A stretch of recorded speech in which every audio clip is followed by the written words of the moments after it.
मेरा नाम है राहुल शर्मा और आप देख रहे हैं जॉबसी चैनल। हमारे इस चैनल पर जॉब से रिलेटेड नई नई अपडेट आती रहती है। तो अगर आप भी जॉब की नीड में हैं तो आप हमारे चैनल को सब्सक्राइब कर सकते हैं। आज की इस वीडियो में हम बात करने वाले हैं एक्सेंचर की तरफ से आई हुई जॉब अपडेट के बारे में। और अगर आप जॉब से रिलेटेड अपडेट्स जानना चाहते हैं तो आप हमारे चैनल को याद से सब्सक्राइब कीजिए, और अगर आपको हमारे एफ़र्ट्स अच्छे लगते हैं तो आप हमारे वीडियो को भी लाइक कीजिए। तो चलिए हम स्टार्ट करते हैं अपने एक्सेंचर की जॉब अपडेट के बारे में और जानते हैं कि हम इसमें कैसे अप्लाई कर सकते हैं। तो आपको सिंपली गूगल पर जाकर एक्सेंचर सर्च करना है। आप जैसे ही एक्सेंचर सर्च करेंगे आपके सामने एक नया वेब पेज ओपन होगा। यहाँ पर आपको कुछ ऑप्शंस दिखेंगे, उसमें से आपको एक्सेंचर करियर्स पर क्लिक करना है। जैसे ही आप एक्सेंचर करियर्स पर क्लिक करेंगे तो यहाँ पर आप एक नए वेब पेज पर रिडायरेक्ट होंगे। इस वेब पेज पर आप देखेंगे कि यहाँ पर आपको कुछ एक ऐसा फ्रेशर करियर्स करके एक टैग दिखेगा, जहाँ पर लिखा है begin your technology career journey with us and discover how your talents and skills can help change the world. इसमें आपको लर्न मोर पर क्लिक करना है। तो हमने लर्न मोर पर क्लिक कर दिया है और हम एक नए वेब पेज पर रीडायरेक्ट हो रहे हैं। इस वेब पेज पर हम देखेंगे कि यहाँ पर हमें एक टैग दिख रहा है एंट्री लेवल प्रोफेशनल का।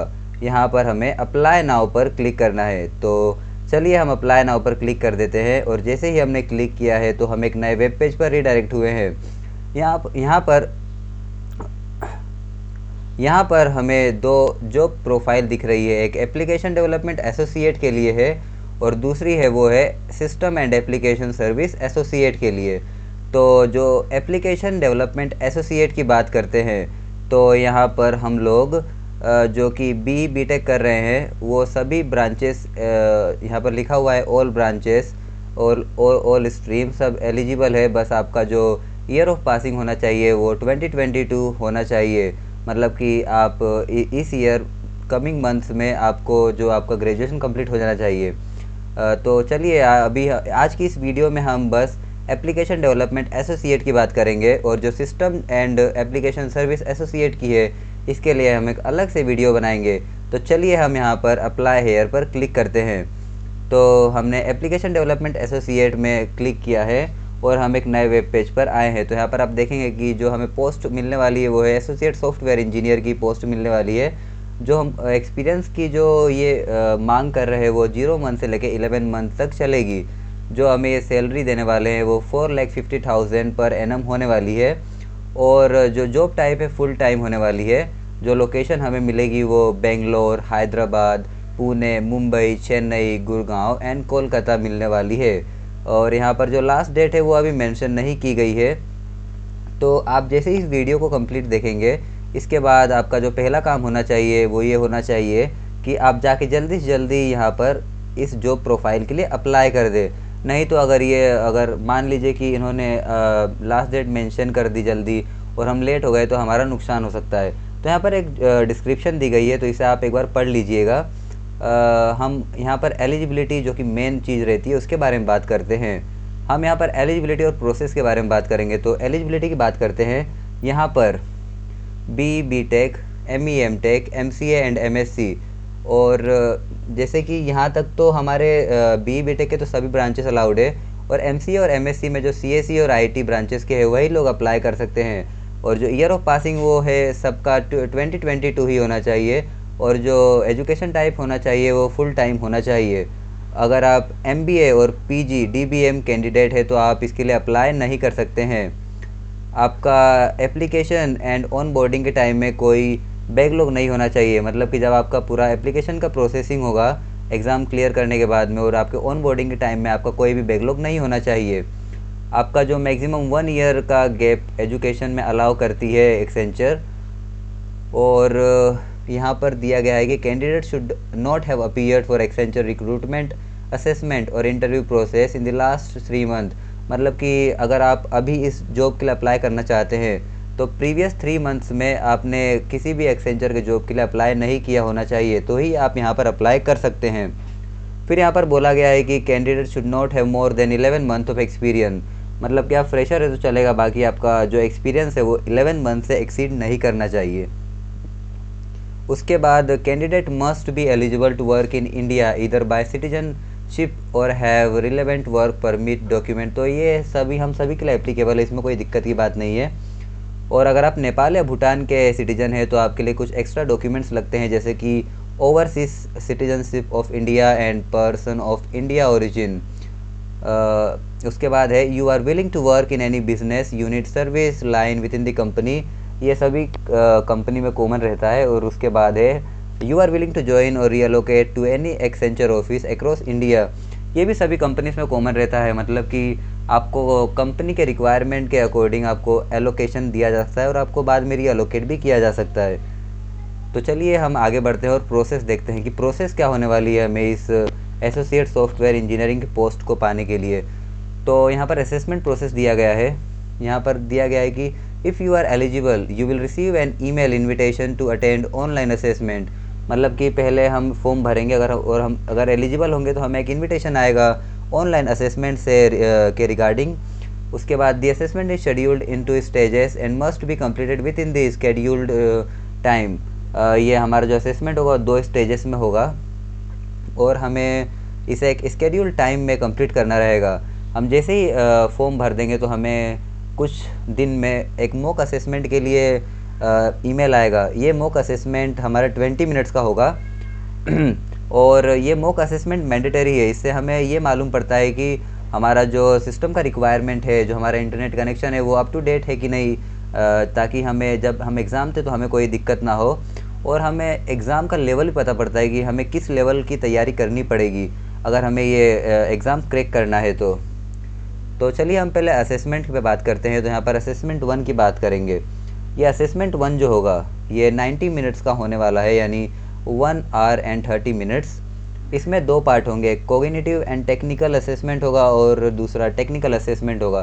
तो जो पहला सेक्शन है उसमें आपको English ability, critical thinking and problem solving and abstract reasoning के क्वेश्चन देखने को मिल जाएंगे और आपको एक 50 मिनट के टाइम स्लॉट में आपको ये सब कंप्लीट करना रहेगा। उसके बाद आपका जो पार्ट बी है उसमें आपको common application and MS office के क्वेश्चन, सीडो कोड के question and fundamentals of networking, security and clouds के क्वेश्चन देखने को मिल जाएंगे। उसके बाद बताया गया है कि cognitive and technical assessment result will be notified with in 5 to 10 minute post completion. You are advised to remain seated and await result. Coding assessment will commence immediately post result notification। मतलब कि आप जैसे ही cognitive and technical assessment का exam देंगे तो 5 से 10 minute में आपकी स्क्रीन पर आपका रिज़ल्ट आ जाएगा और आपको अपनी जगह छोड़कर कहीं नहीं जाना है। आपको आप आराम से बैठकर अपने रिज़ल्ट का इंतज़ार करना है, जो कि 5 से 10 मिनट में आ जाएगा। फिर बोला गया है कि you are required to meet this section and sub section cut off in our assessment to be considered for further round. मतलब कि अगर आपको अगले राउंड में जाने से कि हमने असेसमेंट 1 में बात की, तो असेसमेंट 1 में हमारा पार्ट 1 क्या हो गया, cognitive and technical assessment include 50 question. तो ये हमारा पहला राउंड है। इसमें ये हमारा पहला सेक्शन भी और जो हमारा सब सेक्शन है वो है English ability, critical thinking and problem solving and abstract reasoning. तो ये हमारे सेक्शन का सब सेक्शन हो गए। तो अगर हमें इसमें पास होना है तो पहले तो हमें सेक्शन का कट ऑफ पार करना पड़ेगा और जो सेक्शन के अंदर सब सेक्शन है उनके भी कट ऑफ को हमें क्लियर करना पड़ेगा, तो ही हम आगे वाली स्टेज के लिए एलिजिबल होंगे। फिर बोला गया है कि candidate must participate in coding assessment mandatorily post clearing the cognitive and technical assessment. अगर हम टेक्निकल असेसमेंट को पास करते हैं तो हमें कोडिंग एग्ज़ाम भी देना उसी टाइम मैंडेटरी रहेगा। उसके बाद बोला गया है कि candidates who did not clear the cognitive and technical assessment और fail to participate in our assessment the process will end there for their candidate. तो आप ये समझ सकते हैं कि अगर हम क्राइटेरिया को मीट नहीं करते हैं, जो हमारा सेक्शन और सब सेक्शनल कट ऑफ है, तो हम वहाँ से सिस्टम के द्वारा बाहर फेंक दिए जाएंगे और हम आगे प्रोसीड नहीं कर पाएंगे। अब हम बात करते हैं असेसमेंट 2। अगर हमने असेसमेंट 1 क्लियर कर लिया है तो हमें असेसमेंट 2 की बारी आती है, जो कि उससे ही कुछ देरी में चालू हो जाएगा। तो यहाँ पर हमें 2 कोडिंग के क्वेश्चन रहेंगे, हमें टाइम ड्यूरेशन रहेगा 45 मिनट्स का और जो कोडिंग को लैंग्वेजेस अलाउड है वो है C++, .NET, जावा और पाइथन। हम इन 5 में से किसी भी लैंग्वेज को यूज़ करके कोडिंग के क्वेश्चंस को सोल्व कर सकते हैं। जो लेवल रहता है वो इजी से लेके मीडियम लेवल तक का रहता है, ज़्यादा हार्ड क्वेश्चन नहीं रहते हैं।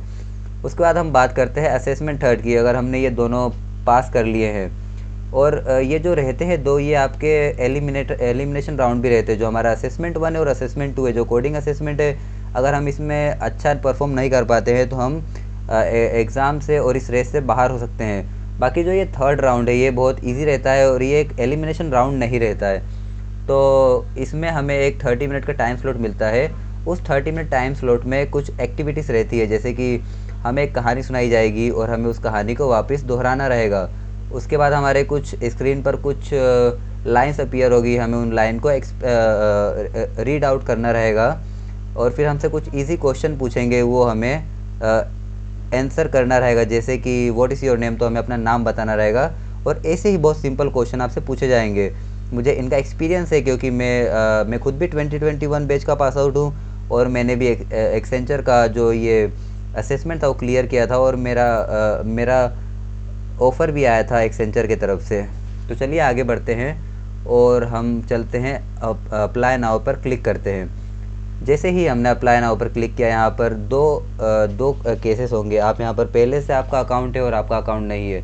तो मैं यहाँ पर, अगर आपका अकाउंट नहीं है तो मैं उस केस में आपको एक्सप्लेन करने वाला हूँ। और अगर आपको डाउट हो और आप चाहते हो कि मैं ये वाला केस भी एक्सप्लेन करूँ, I already have an account, तो आप मुझे कमेंट बॉक्स में बता सकते हैं। मैं ज़रूर इसके ऊपर एक वीडियो लाऊंगा। तो चलिए मैं I don't have an account पे क्लिक करता हूँ।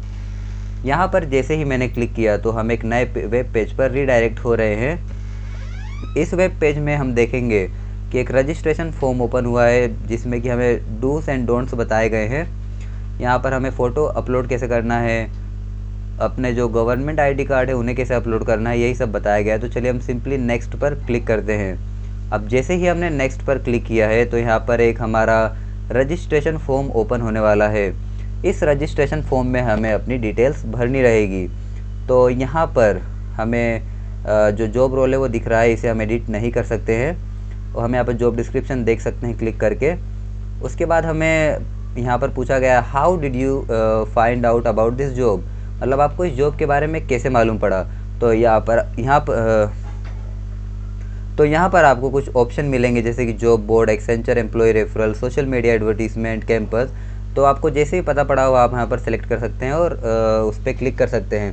फिर आपको यहाँ पर फर्स्ट नेम अप्लाई करना है, फिर आपको मिडिल नेम डालना है, फिर आपको लास्ट नेम डालना है। उसके बाद आपको यहाँ पर अपना यूनिवर्सिटी का रजिस्ट्रेशन नंबर डालना है और फिर आपको ईमेल आईडी डालनी है। और आप याद रखें कि ईमेल आईडी वही डालें जो आप रेगुलरली यूज़ करते हैं, क्योंकि आप अप्लाई करने के बाद एक्सेंचर आपको रेगुलर बेसिस पर मेल करता है जिसके अकॉर्डिंग आपको एक्टिविटीज़ करनी रहती है। फिर आप अपना प्राइमरी कॉन्टैक्ट नंबर डालिए। फिर आपका व्हाट्सएप कॉन्सेंट है तो यहाँ पर आप यस क्लिक कर दीजिए, क्योंकि हम व्हाट्सएप से आजकल ज़्यादा जुड़े रहते हैं अदर सोशल मीडिया प्लेटफॉर्म से रिलेटेड। फिर हमें यहाँ पर अल्टरनेट मोबाइल नंबर डालना है। फिर हमें यहाँ पर डेट ऑफ बर्थ डालना है। फिर यहाँ जेंडर सेलेक्ट करना है। फिर हमें यहाँ पर ये ड्रॉप डाउन मेन्यू में से अपना स्टेट फाइंड करना है और उस पर क्लिक करना है। फिर यहाँ पर कुछ एजुकेशनल डिटेल डालनी है। उसके बाद हमें प्रोफेशनल डिटेल्स, जैसे कि हमें कुछ एक्सपीरियंस है, अगर हमें एक्सपीरियंस है तो हमें यहाँ पर ड्यूरेशन दिया गया है, अगर नहीं है तो हमें नो एक्सपीरियंस पर क्लिक कर देना है। फिर हमें कुछ स्किल सेट, जैसे कि अगर हमें कोई सी लैंग्वेज आती है और उसके ऊपर हमने सर्टिफिकेट करके रखा है तो नहीं, यहाँ पर स्किल डिटेल्स में हमें क्या करना है कि जैसे कि हमें जो स्किल्स आती है, मान लीजिए मुझे जावा स्टैंडर्ड एडिशन आता है प्राइमरी में, तो मैं इसे क्लिक कर दूंगा।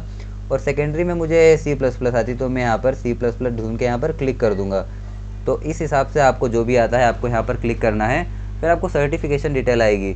तो यहाँ पर आपको जो, मान लीजिए आपने C में, जावा में जो भी सर्टिफिकेट किए, तो आप यहाँ पर उसको यहाँ पर बता सकते हैं। जैसे कि यहाँ पर बहुत सारे ऑप्शन दिए हैं, तो आप यहाँ से ईज़िली सेलेक्ट करके आप बता सकते हैं। अगर वो आपको मिलता है तो ठीक है, नहीं तो कोई दिक्कत नहीं है, क्योंकि यहाँ पर ये मैंडेटरी नहीं है। आप इसे छोड़ भी सकते हैं अगर आपका सर्टिफिकेशन नहीं है तो। यहाँ पर आप इसे छोड़ सकते हैं अगर आपके पास कोई सर्टिफिकेशन नहीं है तो। फिर यहाँ पर आपको लैंग्वेज का सर्टिफिकेशन है, अगर आपको लैंग्वेज आती है फॉरेन लैंग्वेज तो आप यहाँ पर सेलेक्ट कर सकते हैं। अगर आपको नहीं आती है तो आप यहाँ पर नॉट एप्लीकेबल पर क्लिक कर दीजिए, क्योंकि यहाँ पर ये मैंडेटरी है। और आपको यहाँ पर नॉट एप्लीकेबल, या फिर आपको आती हो तो जो भी आती है उसके ऊपर क्लिक करना रहेगा। फिर यहाँ पर आप सेकेंडरी प्रेफरेंस लैंग्वेज को भी चूज़ कर सकते हैं।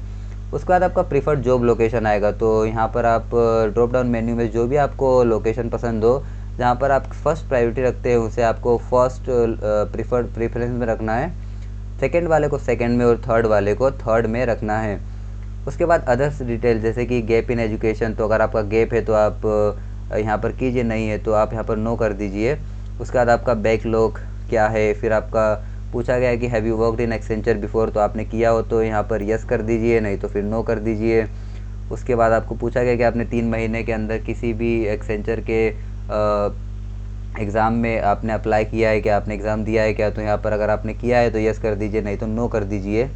उसके बाद प्लीज़ सेलेक्ट योर नेशनलिटी, तो यहाँ पर नेशनलिटी में आप यहाँ पर इंडियन सेलेक्ट कर दीजिए, नहीं तो आप अगर आप इंडियन नहीं है तो आप नॉन इंडियन भी सिलेक्ट कर सकते हैं। फिर आपको एग्जामिनेशन डिटेल जैसे कि आपने एग्ज़ाम कंप्लीट कर लिया है क्या, या फिर आपकी होने वाली है, तो इसके हिसाब से आपको यस या नो पे क्लिक करना है। फिर आपको अपना CV अटैच करना है, फिर आपको पासपोर्ट साइज़ फ़ोटो अटैच करनी है। और याद रखिए कि आपको आपका पासपोर्ट साइज़ फ़ोटो बहुत अच्छे से खिंचवा के अटैच करना है, जैसा कि हमने स्टार्टिंग में देखा था डूस एंड डोंट्स में।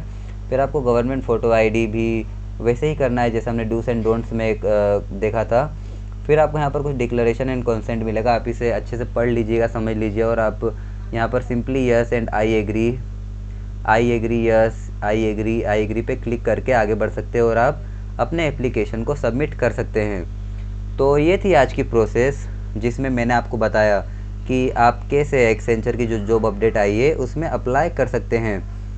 और अगर आपके फ्रेंड को ये इस जॉब अपडेट के बारे में पता ना हो तो आप इस वीडियो को ज़रूर शेयर कर दीजिए ताकि वो भी इस प्रोसेस को समझ के अप्लाई कर पाए।